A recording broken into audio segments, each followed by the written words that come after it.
Presentato ieri il Giro di Sicilia 2022 che si svolgerà dal 12 al 15 aprile presso la sede della Regione Siciliana di Catania alla presenza del Presidente della Regione, dell'assessore Manlio Messina e dei sindaci di Palma di Montechiaro, Realmonte, Caltanissetta, Piazza Armerina, Ragalna, Linguaglossa e Milazzo.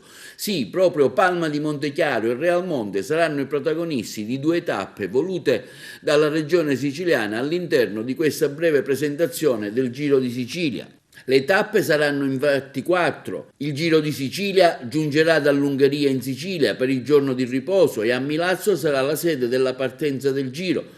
Le altre tappe prevedono una che condurrà i ciclisti sino a Bagheria, quindi Palma di Montechiaro Caltanissetta, Realmonte Piazza Armerina e Ragalna Etno Piano Provenzano.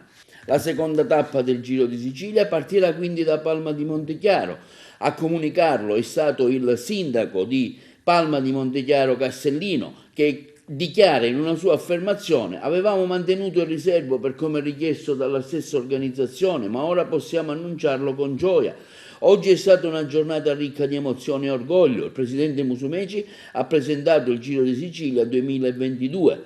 La seconda tappa partirà proprio dalla nostra città il prossimo 13 aprile, dalla meravigliosa piazza Santa Rosalia. Un ringraziamento, continua il primo cittadino castellino di Palma di Montechiaro, va al Presidente della Regione Musumeci per l'attenzione dimostrata nei confronti della nostra città e di tutti i territori. Giornate come questa, continua Castellino, danno più consapevolezza del grande lavoro svolto in questi anni. Sono 4 tappe, si comincia dalla Sicilia occidentale e poi si conclude in questo straordinario set cinematografico che è appunto l'Etna. Saranno interessati decine di comuni, sono allertati, gli amministratori comunali sono qui oggi con noi a riconsacrare questo impegno. Abbiamo migliorato, pur non essendo nostra competenza, la viabilità provinciale interessata.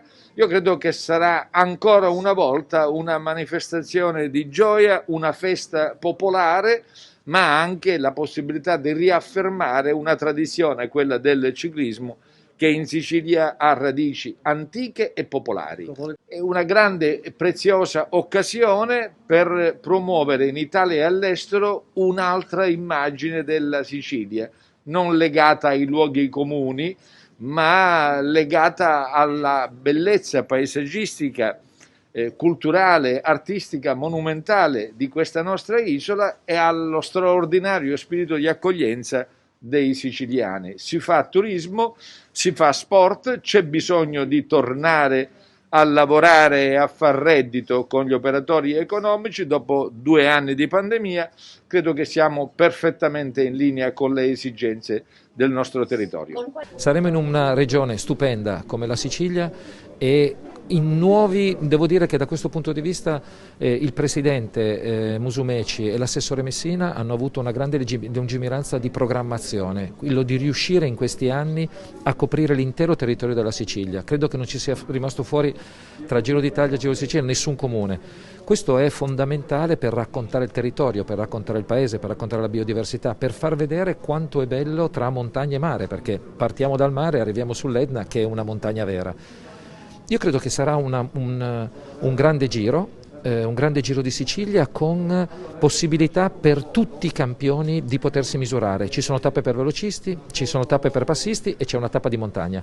Sport e turismo rappresentano un asse importante per la nostra regione, continuiamo a investire in eventi come il Giro di Sicilia, il Giro d'Italia, penso al Festival Internazionale del Turismo Sportivo, primo evento e prima edizione di un evento importantissimo che si svolgerà in Sicilia in collaborazione anche questo con RCS, penso a tutto quello che abbiamo investito nello sport, nell'impiantistica sportiva. Ecco, noi riteniamo che lo sport debba essere sprone per i nostri concittadini, perché lo sport tiene in salute, ma deve essere anche strumento di promozione, perché in Sicilia si può fare sport 365 giorni l'anno.